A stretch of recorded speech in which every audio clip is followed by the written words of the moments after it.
Bienvenidos a un nuevo episodio de nuestro canal de podcast de Historias sin pretensiones. Y esta vez nos acompaña David López Cavia, burgalés de formación y profesión, economista, redactor en Economipedia, una página web dedicada al mundo de las finanzas y de la economía.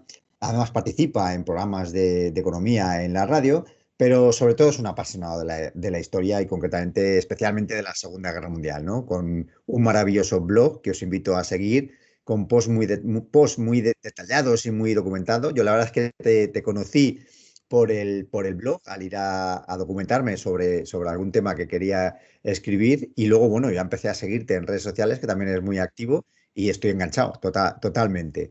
Publicaste el libro fotográfico enfocando la Segunda Guerra Mundial, el cual aportas tus textos históricos que complementan las fotografías y las imágenes del cineasta y fotógrafo Laureano Clavero. Y asimismo también colaboras en programas radiofónicos como Ser Historia. Hace 2 o 3 días te estábamos escuchando ahí con Nacho Ares hablando de tu libro y de la batalla de Aquisgrán, ¿no? Hoy nos acompañas precisamente por eso, por tu último libro, que hace más o menos un mes que lo presentaste y que ya creo que es el séptimo, ¿no? Bueno, el noveno publicado, El pero noveno. bueno, sí, sí. Sí, porque tienes uno que no llegaste Sí, a publicarlo, uno sobre el desembarco en Normandía. bueno, tengo ahí varios en el horno que, bueno, ahí los tengo, digamos, un poco en reserva, pero, bueno, ya es que siempre tienes muchos proyectos y la verdad que hay algunos que he dejado congelados, pero sí que es verdad también que los dos primeros los publiqué con Afronta Editorial, solo que la editorial se disolvió y entonces, pues, lo que se pueda conseguir por ahí de segunda mano y demás, pero vamos, los demás publicados con Círculo Rojo no hay problema porque están disponibles en Amazon, en impresión bajo demanda y en libros.cc, o sea que no, o incluso todavía me quedan copias y me los pueden pedir a mí. O pueden también incluso, pues, nuestro público pues puede también acudir a librerías y ahí pues sin problema se los consiguen. Pues por hacer un pequeño resumen de tus libros, tu estreno fue Nunca quiso ser, no, perdona, ese es el que vamos a hablar hoy, Nunca quiso Ujú, ser un héroe. Pero tú te estrenaste en Okinawa con La ujú. Última Isla. Luego saltaste a las Ardenas con En el Infierno Blanco. Indeseables, que era un comando británico en Dieppe. Ataque nocturno en Bruneval. Frontera sangrienta en el bosque de Hutgen. Y ecos de la jungla birmana. Pero luego yo tengo aquí Atrapados en Algem Ujú, y tengo también Sangre y Fuego en Tobruk, ujú, correcto. que los recomiendo todos. Y luego, por Muchísimas supuesto, gracias. el que vamos a hablar hoy, que es Nunca quiso ser un héroe, que lleva muy poquito tiempo en las librerías. Bueno, nos hemos puesto a hablar, David, no te he dado la bienvenida al canal, no te he dado las gracias por compartir el ratito este con historia, sino que directamente hemos empezado ya a hablar de tus libros. Pues nada, yo encantado de charlar contigo, de verdad que da gusto contar con lectores como tú y bueno, y encantado de charlar contigo de historia, de literatura y seguro que pasamos un buen rato. Espero que sí, vamos, yo estoy convencidísimo. Bueno, pues vamos a centrarnos en este último libro y sobre todo también el- en la acción que se desarrolla en la ciudad de Aquisgrán, ¿no? Pero primero una curiosidad, siendo economista, dedicándote a la formación, ¿cuándo te enganchas de esta forma tan apasionada a la historia y en concreto a la Segunda Guerra Mundial? Bueno, pues Curiosidad. esto la verdad fue bastante temprano. Pues, ¿qué tendría yo cuando esto? 12 años o así. Y bueno, de repente pues fui al cine a ver Salvar al Soldado Ryan y veo esas imágenes aterradoras del desembarco de Normandía, donde vemos ahí que a los norteamericanos los están machacando en la playa Omaha. Y digo, quiero saber más, ¿no? De repente, pues también salió una colección de soldados de plomo, empecé a comprar los fascículos, me gustaba mucho pues, lo que leía en aquellos fascículos. Y bueno, pues también salió un videojuego, el Commandos, ¿no? Digamos que fueron varios estímulos y a partir de ahí vi que la respuesta estaba en los libros de historia, que era la mejor manera de aprender, ¿no? Y poquito a poco pues fui acumulando libros hasta que, bueno, que ya directamente no me caben ni en las Sí, estanterías. suele pasar. Claro. Y bueno, pues ya sí que es verdad que, por ejemplo, cuando estaba estudiando, ¿no? Lo que mejor se me daba, lo que más me gustaba era la historia. y luego después pues la economía, ¿no? Y claro, me decían, jo, es que David, como que veían que historia que igual no tenía tanta salida laboral, ¿no? Y dices, que historia, pues te tienes que dedicar a la docencia. Bueno, pues mira dónde he acabado estudiando administración y dirección de empresas, ¿no? Trabajando también en el mundo de la docencia. Y bueno, pues la verdad que digamos que mi pasión era la historia. Y bueno, lo que pasa que luego la economía también me gustaba bastante y es con lo que me gano la vida. Pues he sido profesor de marketing, de administración, bueno, pues he dado un poco de todo, ¿no? Economía, fundamentos de administración y gestión, contabilidad, formación y orientación laboral, logística, bueno, en fin, comercio internacional, pues bueno.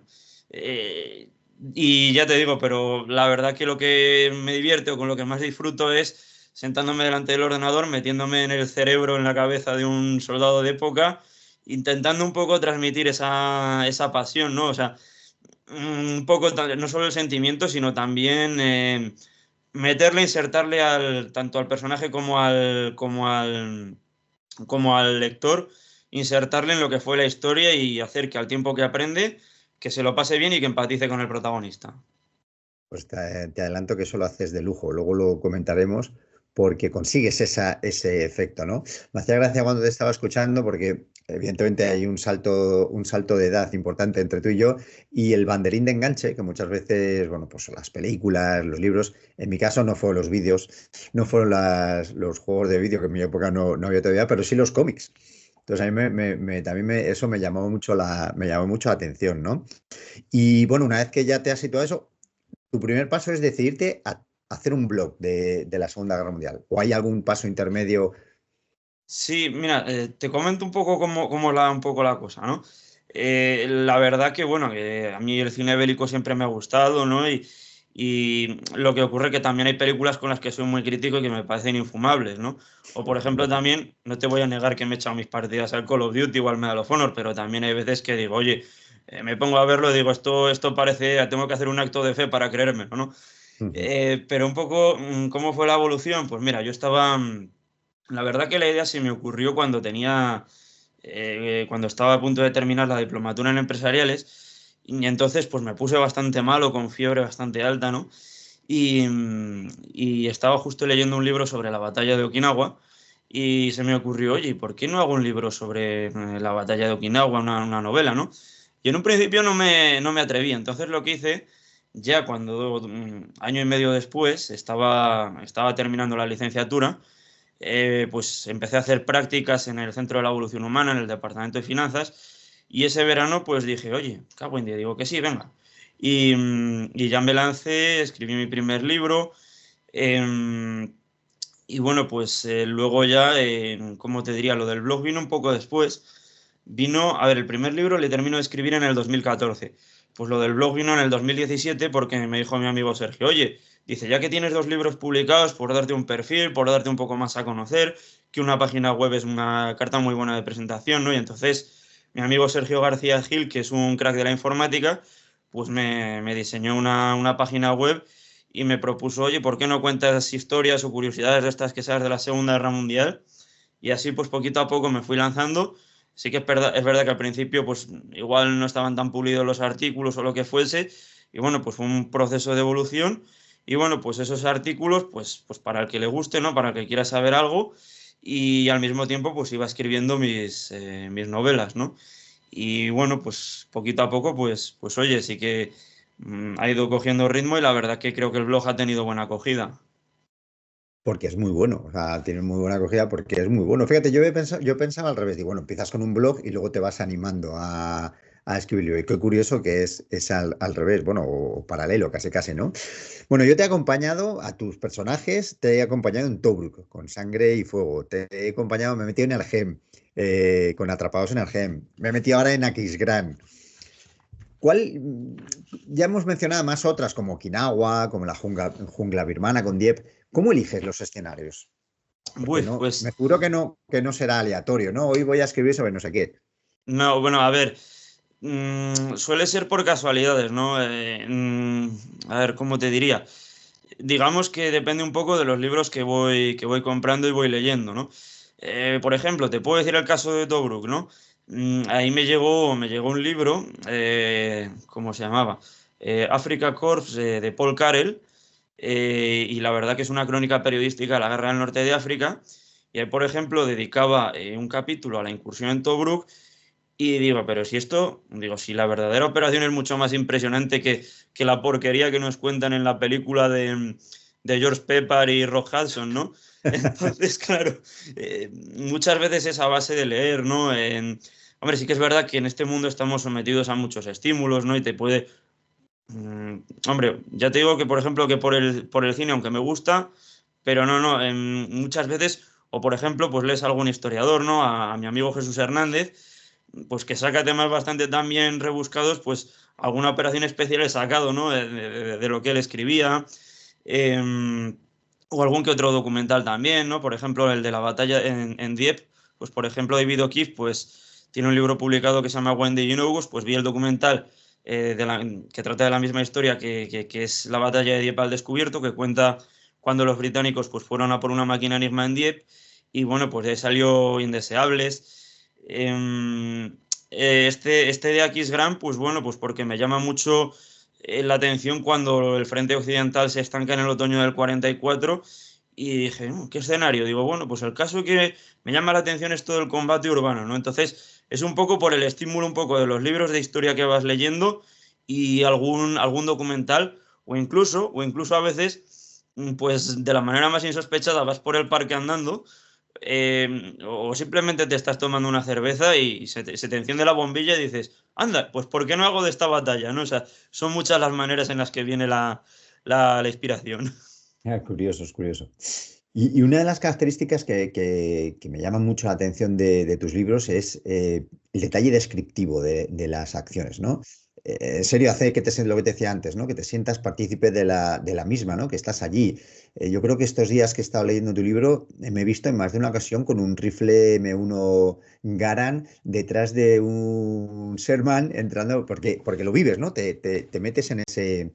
Y en alguna entrevista que te han hecho, he leído que lo interpretan esto como un eminente ritmo cinematográfico. Y ahora, al hablar del cine, o sea, pues me ha venido todo esto al hilo porque no sé si, no te he visto como muy fan del cine bélico, pero sí me figuro que te inspiras, ¿no? Como has dicho ahora en películas o- Hom- Hombre, como todo, Aunque yo como creo que en el cine yo creo que hay fases distintas, ¿no? Yo creo que las películas de toda la vida que hemos visto, que es Un puente lejano, que es El día más largo, bueno, pues son muy, muy propagandísticas, porque estaban hechos en un momento muy propagandístico a lo que ahora mismo tú has dicho antes El soldado Ryan, ¿no? Pero bueno, ya te enganchaba, sobre todo para los chavales, pues eso es bastante, bastante motivador. Pues hombre, la verdad que ahora que lo que dices tú, ¿no? Que precisamente una de las cosas que busco, aparte del público adulto, el público joven, pues es una forma de engancharle a la lectura y también de engancharle a la historia. En cuanto a la influencia del cine, hombre, no te lo voy a negar que una cierta influencia sí que tiene, ¿no? Porque lo bueno que tiene el cine es, digamos, la forma en que suceden, en que fluyen los acontecimientos. Y claro, entonces por eso intento ser muy descriptivo, claro, reflejar un poco, reflejar los olores, los ruidos, el estruendo, cómo van equipados, cómo van armados, la sensación que tienen, el colorido de las explosiones, cómo te retumban las detonaciones. Claro, hay que meterle de lleno en la vorágine del combate, ¿no? Y, hombre, el cine bélico sí, sí que me gusta, sí que me gusta. Lo que pasa es que hay películas que me encantan, pues por ejemplo Un puente lejano, Cartas desde Iwo Jima, Hasta el último hombre, pero hay otras, por ejemplo, que no soporto, ¿no? Por ejemplo, la de la batalla de las Ardenas, que hay cantidad de fans de la Segunda Guerra Mundial. Oh, mira qué bueno, las dotaciones de blindados alemanes cantando el Panzerlied. Pero tú has visto los blindados con los que van, la cantidad de errores históricos que tiene eso, porque de hecho el propio general Eisenhower, horrorizado cuando vio esa película, salió a dar una rueda de prensa para explicar la cantidad de fallos históricos que tenía. Entonces, pues del cine lo que intento, o lo que me puede influir, pues quizás es el ritmo, ¿no? El ritmo narrativo de los acontecimientos que fluya con velocidad. Y yo pienso que para mí ese ritmo, ¿no? Esa forma de cortar las escenas o luego también la plasticidad de los combates, ¿no? Creo que eso es fundamental, para mantener al lector enganchado, para hacerle sentir la acción de lleno. Y bueno, pues sí que, como todo, tiene sus influencias y otras veces también digo, esto es lo que no tengo que hacer, ¿no? Por ejemplo, con la de Tobruk, ¿no? Como decía antes, pues dije, es una historia que merece la pena ser narrada, pero ha cometido aquí un despropósito de mayúsculo a la hora de narrar esto, porque la verdadera historia, además es que también muchas veces lo digo, la verdadera historia muchas veces es más impresionante que lo que cuentan en muchas películas. Sí, a veces por sintetizar en 1 hora y media o en 2 horas, pues se cometen ese tipo de errores, ¿no? Y bueno, tú lo acabas de decir, o sea, lo que tu objetivo evidentemente es mantener la tensión y la atención de tu lector en tu libro, ¿no? Porque uno de los adjetivos que primero me llegaron cuando me puse a leer, pero me ha pasado con otro de tus libros, ¿no? Es trepidante. O sea, es trepidante, es súper intenso, no puedes, tienes que seguir hoja tras hoja porque dices, esto, ¿cómo va a acabar? No puedo dejar esto para mañana. Y es verdad, es que es todo como, pues eso, ese a lo mejor ritmo cinematográfico, no sé si exactamente, pero entre lo descriptivo que eres y esa intensidad de la acción, al final es que no paras, o sea, es que sigues una detrás de otra. Y esto, lo que indica además es un perfecto conocimiento de armamentos, de uniformes. ¿Tienes alguna fuente en particular? Me figuro que tendrás documentación para aburrir, ¿no? En tu casa sobre todo esto, porque dar tantos detalles supone tener un gran conocimiento de la materia. Bueno, pues la verdad que por suerte hay muchos libros. Cada vez afortunadamente aquí en España las editoriales están apostando más por el ensayo, no así por la novela, aprovecho para tirarles de las orejas. La cosa que, bueno, pues que hay muchos libros, tanto en español como en inglés. También pues puedes tirar de tesis doctorales, puedes consultar a los biógrafos de Churchill, que por ejemplo son grandes especialistas en la materia y te responden muy rápido. Mm, Luego, por ejemplo, pues también siempre hay historiadores muy dispuestos a ayudar, ¿no? Cuando estás documentando algo, pues son los especialistas son los primeros que te ayudan, que te responden. O bueno, también el tipo de amistades que tengas, ¿no? Porque, claro, tengo un buen amigo aquí en Burgos que el tío pues es un experto en fortificaciones y bueno, pues es que el hombre pues te da unos manuales, unos libros que viene detallado hasta el último búnker, hasta la última alambrada, ¿no? Con un nivel de detalle máximo. O bueno, por ejemplo, ahora que estoy con uno de Vietnam, ¿no? Pues por suerte tengo otro amiguete que fue zapador paracaidista y este hombre voló en los helicópteros, en los Bell que tenían por aquel entonces, que además tenían los helicópteros de los americanos que todavía tenían los disparos de la guerra de Vietnam en la chapa. Y bueno, pues también me dan bastantes detalles, ¿no? Y bueno, pues luego hay editoriales, pues lo que te digo, hay una buenísima que es británica, que es Osprey, que es que, bueno, pues esos son una mina de oro porque te detallan desde la uniformidad, el armamento, hasta el desarrollo de una batalla. Entonces, lo que te digo, hay muchas fuentes donde tirar, los propios documentales también son buenas fuentes de información, ¿no? Porque también también analizas o estudias mucha fotografía, ¿no? Para ver que llevan un poco cómo son los escenarios, por el hecho de que muchas veces una imagen vale más que 1000 palabras, ¿no? Sí que hay veces que, bueno, algunas veces sí que he podido incluso viajar al escenario de la batalla, ¿no? Lo que pasa que a veces te llevas cierta decepción porque dices, joder, está esto muy cambiado con respecto a lo que fue la guerra, ¿no? Pero bueno, también alguna vez sí que he viajado al escenario, como puede ser pues en Normandía o en Arnhem.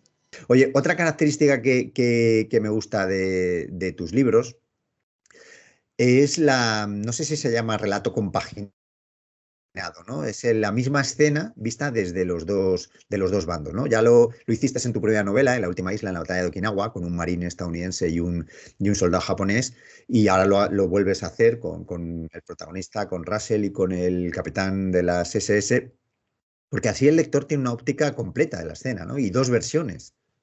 Sí, la verdad que, bueno, un poco el estilo Rashomon, ¿no?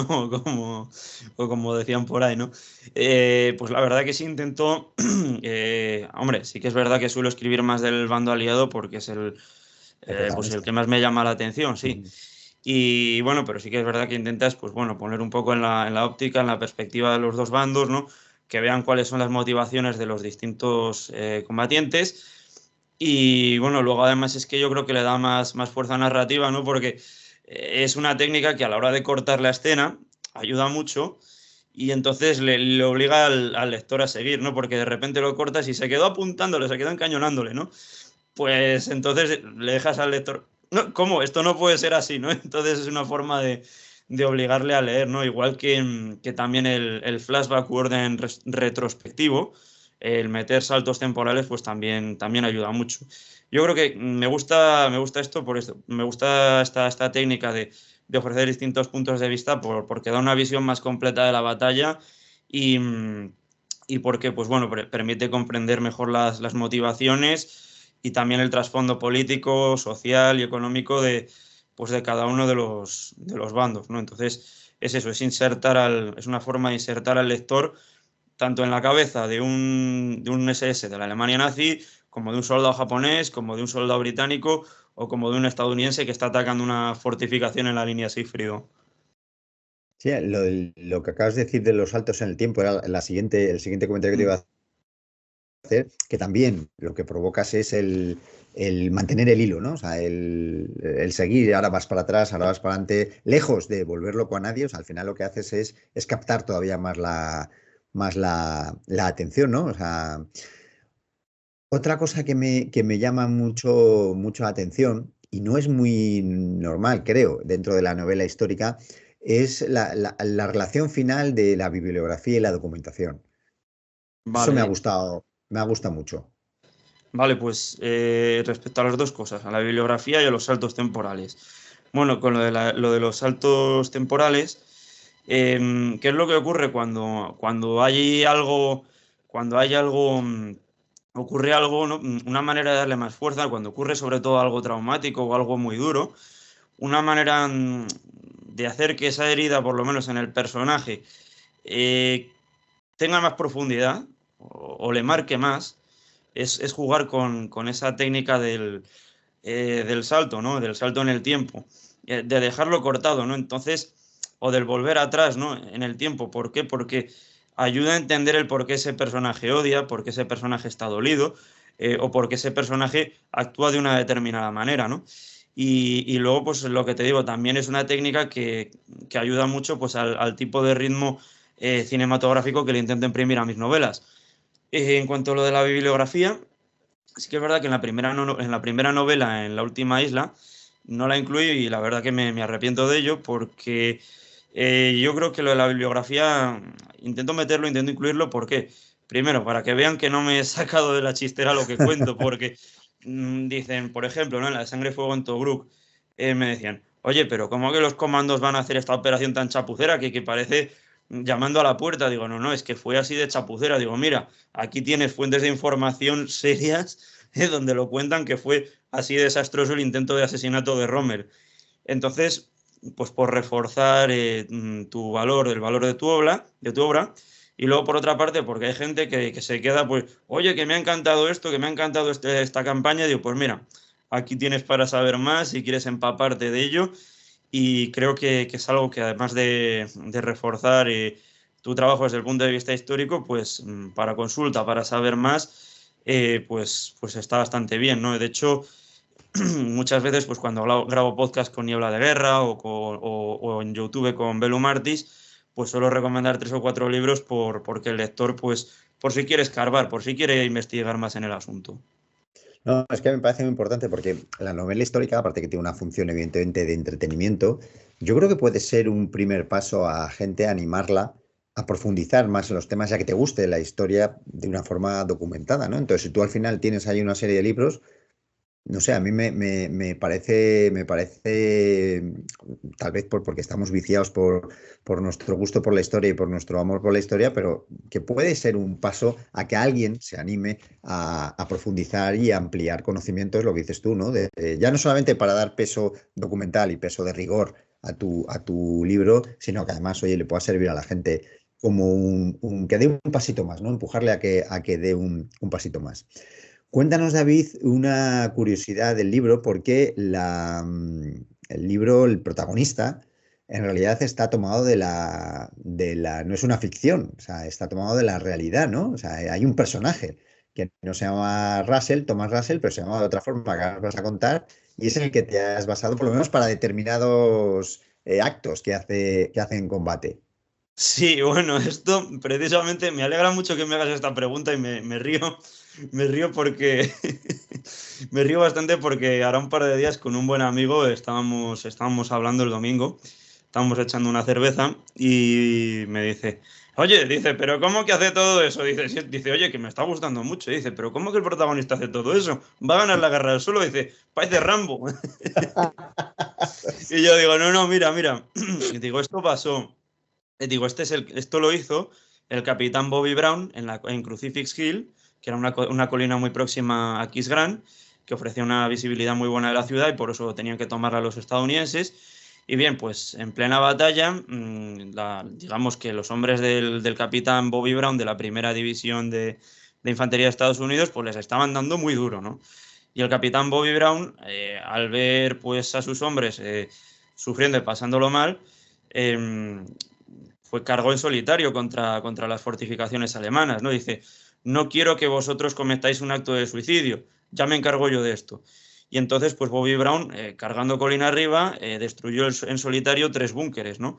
Por todo ello, le dieron la medalla de honor del Congreso y bueno, pues la verdad bueno, que fue un ejemplo de valentía, ¿no? A veces nunca quiso ser un héroe, ¿no? A veces la brutalidad de la guerra les obliga a hacer esta clase de cosas. Lo que ocurre que, claro, el caso del capitán Bobby Brown sí que es verdad que quedó muy afectado por lo que vivió, entre otros sitios, durante la batalla de Aquisgrán, y el propio Bobby Brown pues, se suicidó varios años después de la guerra y se pegó un tiro en el pecho, ¿no? Pero, aunque no todo, sí que, pues digo, creo que le puede dar un enfoque muy épico, pues un poco poner al sargento Russell en ese papel del capitán Bobby Brown, ¿no? Creo que le podía dar un enfoque épico y además también desde el punto de vista emocional, por cómo he ido jugando también con ese capítulo del libro, que a mí me parece, por lo menos he intentado hacerlo muy épico al mismo tiempo que sentimental y emocional. Pues una vez más lo has conseguido perfectamente, o sea, porque te metes ahí y lo vives como si estuvieses acompañándole, ¿no? Lo has comentado, bueno, lo has comentado con el caso de Brown, pero por ejemplo, ¿hay algún otro paralelismo? Porque tu Sí. personaje está tiene unos problemas psicológicos importantes, muy afectado por todo el transcurrir de la guerra. ¿Eso ya es propio de la ficción o también te has basado un poco en este hombre?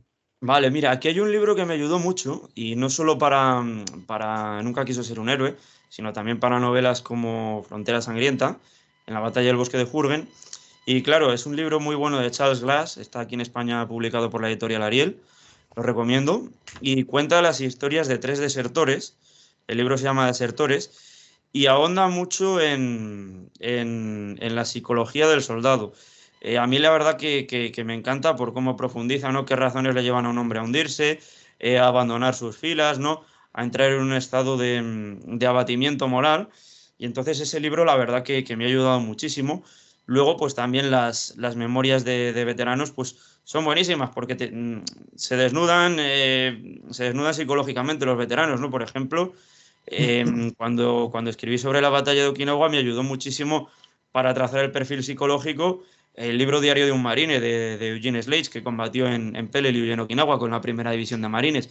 Entonces, aunque yo sí que le meto sus propios problemas y sus propios demonios a mi protagonista, también ayuda mucho a construir ese hundimiento, ese desgaste moral, el hecho de contar con testimonios de veteranos, ¿no? Y sobre todo en un momento como en Aquisgrán, con batallas como en Aquisgrán o como en Jurgen, donde de repente esa moral aliada que está por las nubes porque han vencido en Normandía, porque han desfilado por las calles de París y de repente llegan a las fronteras alemanas y llega el frío, la lluvia y los alemanes pues se defienden a sangre y fuego, pues la verdad que me llama mucho la atención ese hundimiento moral tan repentino.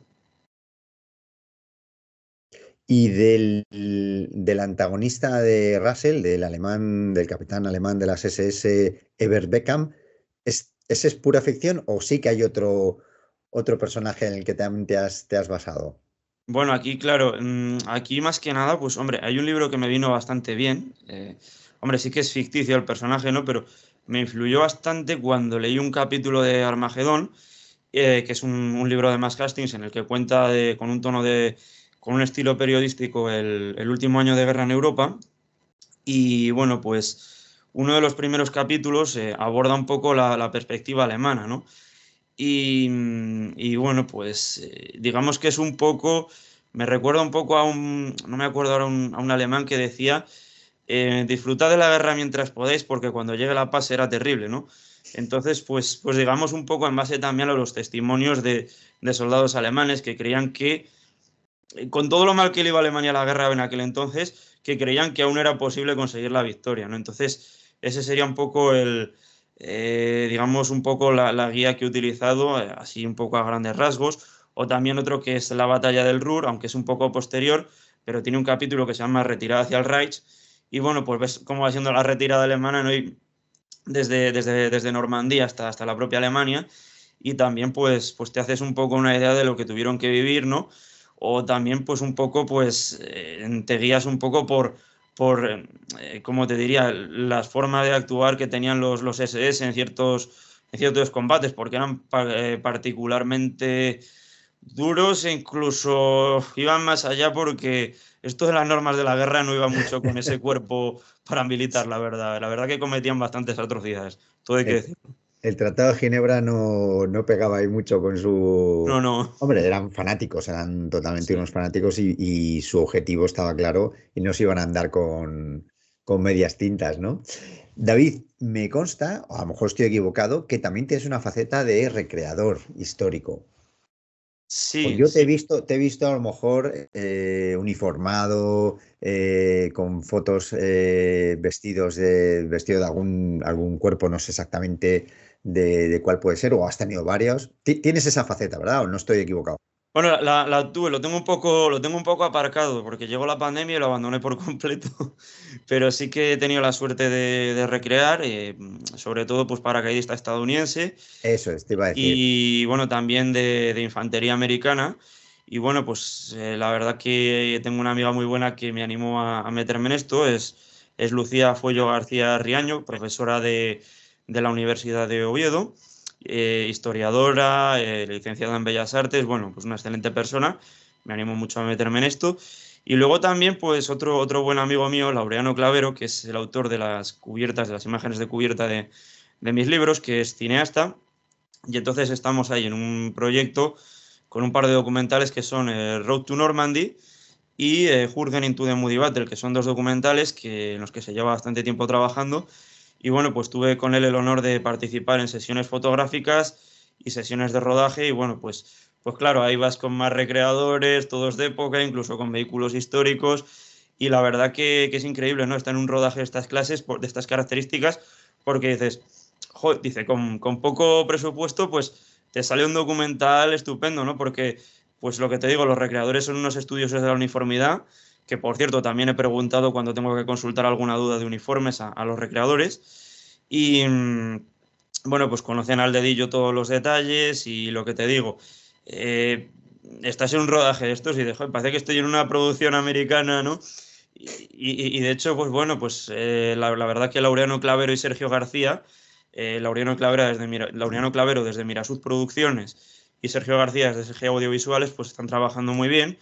Y luego pues tenemos a Ruth Álvarez, que es forense, y esta chica pues lo que hace es ayudarnos con las heridas, ¿no? O sea, por ejemplo, todos esos muñones que vemos, ¿no? Todas esas carnicerías que vemos en las películas, eso no es tan caro hacerlo. Igual con mermelada de fresa y poco más, Ruth Álvarez nos dice cómo recrear una herida de estas que parezca algo horrible, ¿no? O sea, la verdad que con pocos recursos, bueno, si ves el libro enfocando a la Segunda Guerra Mundial, ves como con pocos, el libro fotográfico enfocando a la Segunda Guerra Mundial, que es una recopilación de las fotografías de los rodajes, pues ves como con pocos recursos se pueden hacer unas imágenes muy buenas y bueno, pues recrear lo que parece pues una gran producción cinematográfica. No estaba yo entonces muy equivocado con tu faceta de recreador, aunque lo hayas dejado hace poco. Y para terminar esta primera parte de la entrevista, en tu faceta de escritor, lo has desvelado antes, no sé si ha pasado así un poco desapercibido, lo leí en una entrevista que te hicieron, el siguiente libro te sales de la Segunda Guerra Mundial y das salto a otra guerra, también muy, muy potente en el siglo XX, como fue Vietnam. Sí, mira, todo esto fue, la verdad que esto fue cuando estaba presentando el año pasado Ataque Nocturno en la sala Polisón del Teatro Principal, allá por la Navidad sí, la Navidad pasada. Y me dice un amigo, oye, ¿ibas a hacer una de Vietnam? Y yo estaba terminando ya con la de Aquisgrán y digo, oye, ¿y por qué no? Digo que también me llama bastante la atención lo de Vietnam y bueno, pues también por salir un poco de la Segunda Guerra Mundial y bueno, pues tocar un escenario distinto que también me ha interesado mucho y la verdad que lo estoy disfrutando mucho porque ya no solo es el tema del desarrollo de los combates, no es que tiene un trasfondo político y social fortísimo esa guerra y lo que ha supuesto, ¿no? Y lo que supuso. Y bueno, pues aquí estamos, cambiando de tercio con mucha ilusión.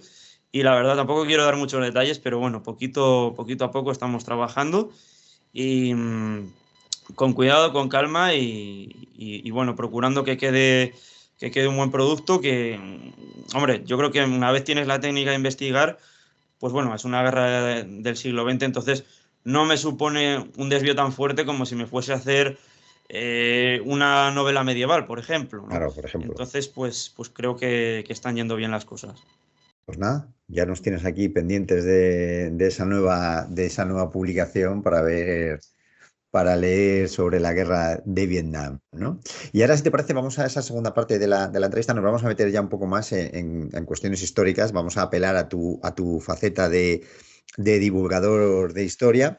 Entonces, centrándonos evidentemente en tu libro, bueno, pues vemos cómo estamos en un momento en el que después de Normandía, lo has dicho tú antes, las victorias fulgurantes que se iban produciendo por parte de los aliados, pues les hacía pensar que en Navidad estaban en casa y que había terminado todo, ¿no? Tuvieron un traspiés con Market Garden, donde se dieron cuenta de que no iba a ser tan fácil todo, ¿verdad? Efectivamente, claro, como decimos, pues los aliados pues vienen de una borrachera de victorias, vienen pletóricos, sí, vale, le han dado una buena paliza al ejército alemán en Normandía, pero a Alemania todavía le quedan recursos para resistir y para revolverse durante muchos meses.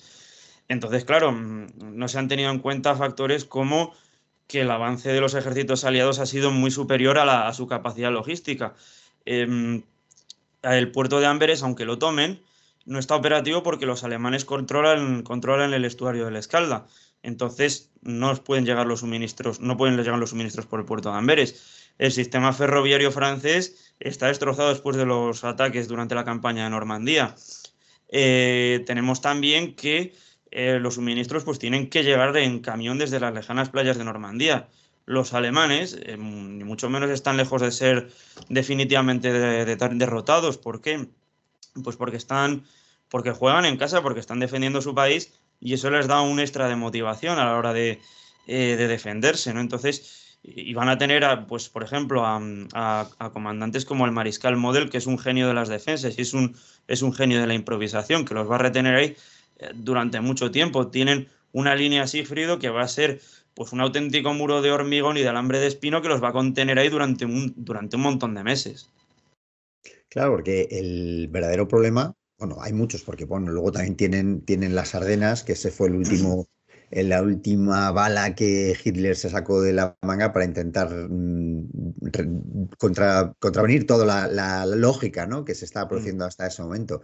Pero es cierto que cuando llegan a la frontera alemana es como cambia todo, ¿no? O sea, es como un partido de fútbol, ¿no? Has jugado la primera vuelta, la has jugado en tu casa y luego de pronto llegas a la casa del rival y ahí se complica, no es el mismo equipo, o sea, el que te vas a enfrentar, ¿no? Ahí los alemanes, por defender, tú lo has dicho, por defender su suelo, bueno, pues se entregaron ya todo lo que les quedaba.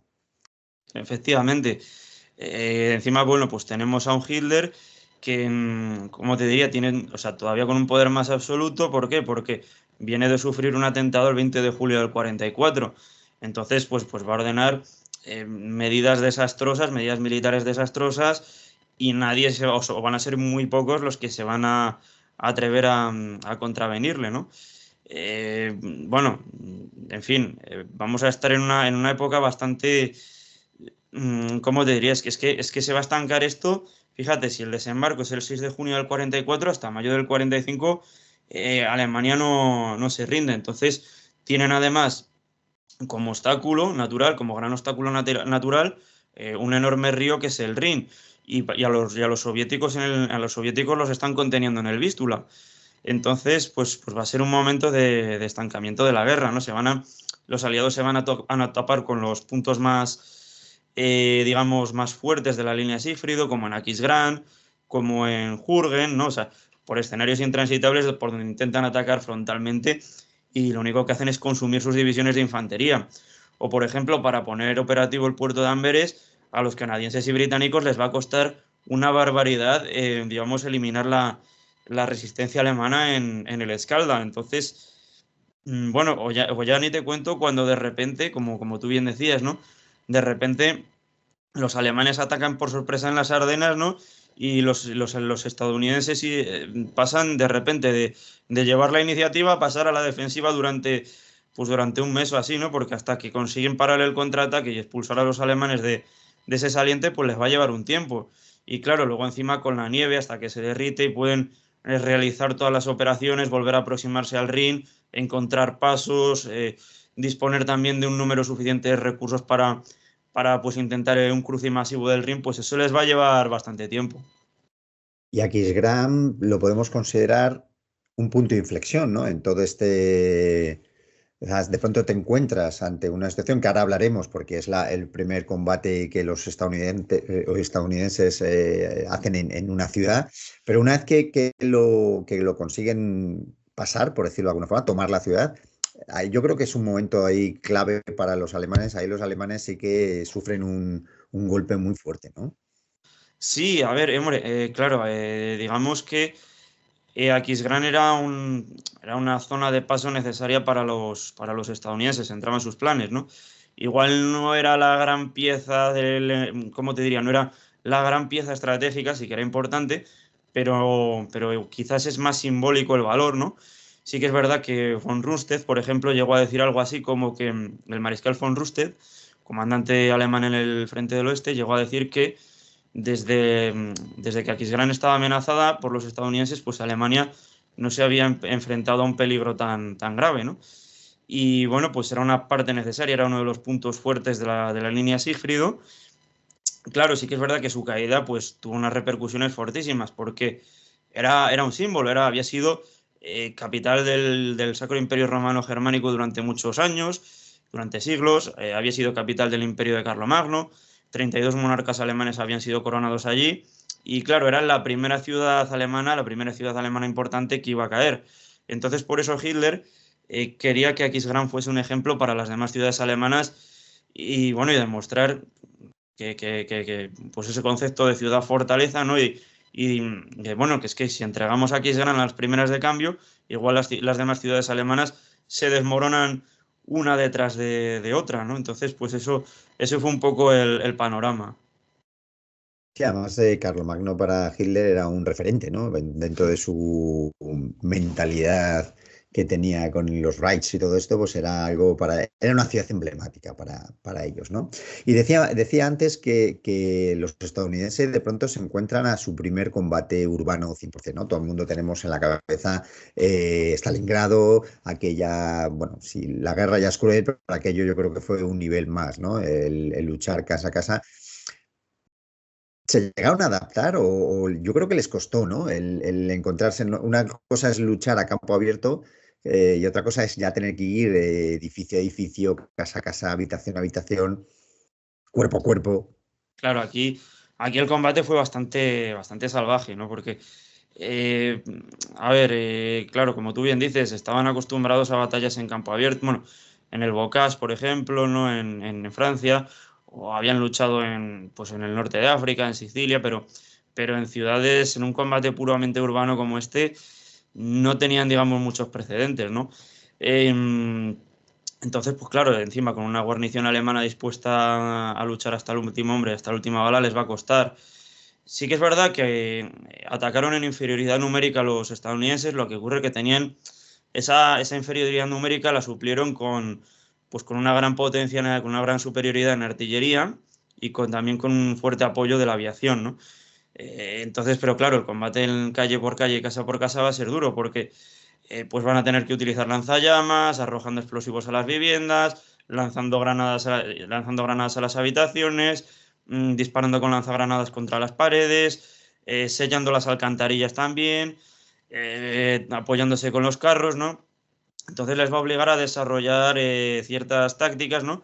Y como decía uno de los coroneles, uno de los comandantes de batallón que combatieron en las calles de Aquisgrán, claro, al final acabaron aplicando una filosofía de derribarlo todo, ¿no? O sea que cuando algo se resistía, recurrían a los obuses de 155 milímetros.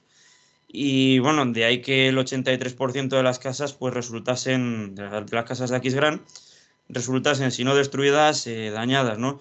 Y en medio de ese combate urbano de alta intensidad, pues quedaron atrapados hasta 20.000 civiles, ¿no? Un drama civil en medio de una batalla terrible. Del gran drama general. Y aunque parece un tópico, pero volvemos otra vez, los alemanes estaban defendiendo su ciudad. Ujú. O sea, ya no estamos hablando de que estás luchando en una ciudad francesa. Le pasaba un poco como a los soviéticos con Stalingrado. Es que es mi casa la que estoy, que eso lo reflejas muy bien con la visión del capitán de las SS, ¿no? Que era de allí, era de Aquisgrán. Luego a todo esto, todo este tipo de combate, bueno, me ha vuelto a la cabeza, y ya lo hemos comentado antes, el tema de la fatiga, ¿no? Esa Mm. fatiga de guerra que sufren los soldados después de muchos meses de combates, de ver pues, penalidades, compañeros muertos, ¿no? Aquí me figuro que la motivación está clara, ¿no? Los aliados, los estadounidenses en este caso, por acabar la guerra cuanto antes, y los alemanes por defender su suelo. Efectivamente. Aquí, pues en esta fase de la guerra, por ejemplo, por aportar un dato, entre julio y noviembre del 44, un 26% de los soldados estadounidenses en Europa Occidental sufrieron fatiga de combate. Y claro, pues aquí, claro, el bando aliado lo que busca es terminar la guerra, ¿no? Esa expresión tan manida de a casa por Navidad, pero digamos que la realidad de los acontecimientos pues les va a demostrar que no es posible, que Alemania tiene recursos para seguir aguantando y claro, para los alemanes es que significa su supervivencia, ¿no? Ellos ven su modo de vida amenazado, ¿no? Todo lo que han construido, todo lo que han levantado después de una humillación en la Primera Guerra Mundial, mmm, corren el riesgo otra vez de perderlos, porque para ellos la llegada de la guerra y de los aliados significaba pues la destrucción de sus viviendas, la destrucción de sus negocios, entrar de nuevo en un régimen de ocupación, ¿no? De hecho, pues en Aquisgrán se ensayaron bastante las políticas aliadas de ocupación, ¿no? Pues por ejemplo, se prohibía llevar cámaras fotográficas, había un toque de queda, había ciertas restricciones de movimientos, se hizo un cribado entre la población civil para detectar posibles espías nazis y luego también pues incluso se llegó a recortar las alas de las palomas para que no pudieran enviar mensajes. Llegamos a la radicalidad total, total y absoluto. Creo que te he leído en otra entrevista que la ciudad prácticamente desapareció, que el 82% Mm. de la ciudad quedó totalmente devastada, ¿no? Has dicho una cantidad de civiles impresionante, 20.000 Ujú. civiles. Sabemos un poco las bajas que hubo, porque debió ser cuantiosas. Vale, a ver, en cuanto a civiles no te sabría decir, ahora mismo no me acuerdo. Los estadounidenses tuvieron algo así como 75 muertos y unos 400 heridos. Los alemanes, me parece que de 5.000 hombres que era la guarnición, 3.000 y pico van a caer hechos prisioneros. Claro, sí que es verdad que en un primer instante, cuando se están aproximando, lo diré, cuando se están aproximando los estadounidenses a Aquisgrán, Hitler ordena evacuar la ciudad para que los civiles no entorpezcan las labores defensivas y entonces de una población de 165.000 personas queda reducida a 20.000. Claro, otra cosa también que influyó bastante en este drama civil, pues fue la negativa de Hitler a entregar la ciudad, ¿no? De hecho, el propio general von Schwerin, que era el comandante de la 116 División Panzer, pues quiso dejar una comunicación por escrito para los comandantes estadounidenses, en la cual pues apelaba a su humanidad para evitar la pérdida de vidas y la destrucción de propiedades, ¿no? Y Claro, lo que ocurre es que llegaron las autoridades nazis, descubrieron ese mensaje y aquello casi le cuesta la vida al general von Schwerin. Entonces, pues nada, al final Aquisgrán acabó en ciudad fortaleza y arrasada y con todo este drama. Y por otra parte, pues claro, los comandantes alemanes, ¿no? Los posteriores comandantes alemanes estaban amenazados, ¿no? Por ejemplo, el propio Gerhard Will, que tenía miedo de entregar la ciudad a las primeras de cambio. ¿Por qué? Porque había amenazas hacia los desertores y bueno, y hacia los comandantes alemanes. Se les amenazaba no solo con ser ejecutados, ¿no? Sino que también sus propias familias podían sufrir las consecuencias. De hecho, pues hay testimonios radiofónicos, ¿no? De Himmler amenazando a los desertores. Entonces, era un panorama bastante complicado para los defensores. Claro, eso te iba a preguntar, porque las amenazas no solamente eran para ellos. Hasta que hago un militar, bueno, pues las posibilidades de que mueras, eres consciente de que puedes morir en el campo de batalla, ¿no? Pero es tu familia que está en la retaguardia y que sin tener nada que ver con todo este tinglado se pueden, entonces cuando se pueden ver afectadas, asesinadas en este caso. La ciudad cae, evidentemente se tiene que rendir. ¿Sabemos si Hitler al final cumplió esa palabra y tomó represalias o bueno, o había más problemas, muchos más problemas en la guerra como para caer en eso, ¿no? Hombre, al final no he llegado a encontrar información en ese sentido, siendo honesto, no te lo puedo decir. Hombre, la ciudad cayó, sí que es verdad que esto es un palo moral y psicológico bastante fuerte para Alemania. Pero bueno, lo que sí que siguieron es empecinados en defender cada centímetro de terreno. Ya sabemos todos cómo era Hitler, ¿no? Venía de haber combatido en la Primera Guerra Mundial en las trincheras y para él había que defender cada centímetro de terreno. Y si un territorio era perdido, pues había que contraatacar inmediatamente para recuperarlo.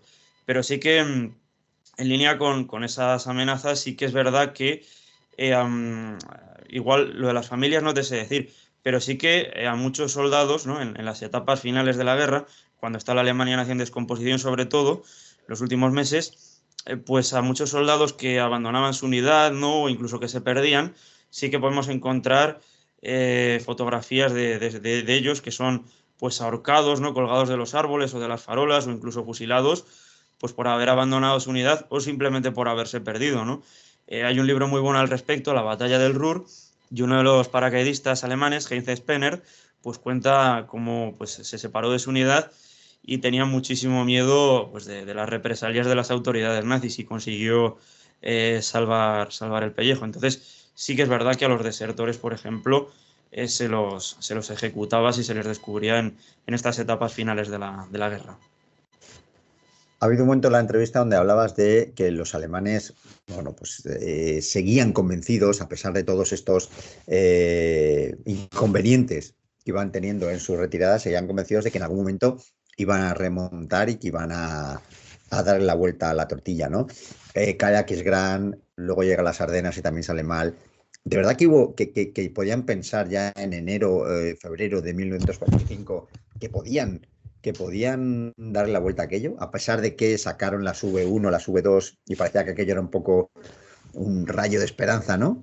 Bueno, yo más que nada, a ver cómo te diría, las opiniones a las que hace referencia Max Hastings en su libro Armagedón son sobre todo en el otoño del 44, un poquito, bueno, antes de las Ardenas, ¿no? Después del desastre de Normandía. Y bueno, pues ahí todavía existía, a ver, desde la tropa existía bastante lealtad al régimen nazi. De hecho, cuando se produjo el atentado contra Hitler, no muchos soldados alemanes estaban por la labor de amotinarse contra el régimen nazi, ¿no? Uh-huh. Y es más, antes de lanzar la ofensiva de las Ardenas, todos los generales de Hitler le desaconsejaron la contraofensiva. Incluso se le recomendó, bueno, si quieres lanzar un contraataque, lánzalo, pero más moderado, con objetivos más modestos. Pero bueno, claro, como te digo, Hitler pues veía conspiraciones por todos los lados desde el atentado del 20 de julio del 44 y no aceptaba que nadie le contradijese. Y es más, pues tenemos a un Hitler enfermo, sumido en el delirio y bueno, muy afectado también, sobre todo en los últimos meses de la guerra, por un consumo excesivo un consumo desproporcionado de drogas, ¿no? Pues sedantes, anfetaminas, cocaína, Hitler que iba hablando mal y claro, iba puesto. Y entonces, pues claro, ese comportamiento, esa actitud de Hitler, pues va a influir mucho en las decisiones estratégicas tan desastrosas que se toman, ¿no? Pero claro, no se van a atrever, como te digo, van a ser pocos los que levanten la voz en contra de Hitler por temor a contradecirle y por temor pues a esas represalias. David, y ya para ir terminando, me voy a permitir luego una pregunta, ¿no? Voy a entrelazar tu versión profesional de economista con la de historiador. ¿Ves alguna similitud entre la actualidad, la situación que estamos viviendo con aquel momento de los años finales de los años 30, principio de los años, 5 primeros años de la década de los 40? Porque la economía siempre ha tenido un papel importantísimo en todas las guerras. Uh-huh. Pues hombre, a ver, ahora tenemos varios conflictos, tenemos el de Ucrania, tenemos el conflicto de Oriente Medio, eh, tenemos ahí las tensiones entre China y Taiwán, ¿no? No me atrevo a decirlo, no me atrevo a compararlo porque las motivaciones políticas son muy distintas las motivaciones políticas. Tampoco me quiero mojar demasiado, ¿no? Pero sí que hay elementos algunos elementos como el deseo de controlar unos territorios o el deseo de expansión, ¿no? Por parte de ciertos autócratas, ¿no? O de cierto autócrata, mejor dicho, ¿no? Que me recuerdan un poco a lo que ocurrió en la Segunda Guerra Mundial, ¿no? Gente con esas visiones no megalómanas, ¿no? De querer construir grandes imperios y de ignorar el sufrimiento de la población. Sin escrúpulos. Así es. Bueno, David, hemos llegado al final de esta charla. Agradecerte de nuevo pasar un rato con nosotros hablando de historia y de la Segunda Guerra Mundial, hablando de tus libros. Yo lo he disfrutado. Además, siempre aprendo cosas nuevas en estas charlas porque me parecen súper interesantes. Y espero que puedas volver por aquí en algún otro momento. Aprovecharemos algún hueco que tengas en tu Bien. agenda apretada y para seguir hablando de historia. Y precisamente, bueno, pues tenemos ahí un libro que en algún momento saldrá a la luz y eso nos va a dar opción a sentarnos otra vez y pasar un rato muy agradable hablando de historia. David, muchísimas gracias y hasta pronto. Pues muchísimas gracias, ha sido un placer charlar contigo, gracias por lo bien que me has recibido, por tu apoyo, y sobre todo me alegro mucho de que te hayan gustado mis libros y de que los hayas disfrutado tanto. Así que, oye, un fuerte abrazo desde Burgos y a tu disposición. Nos vemos, David.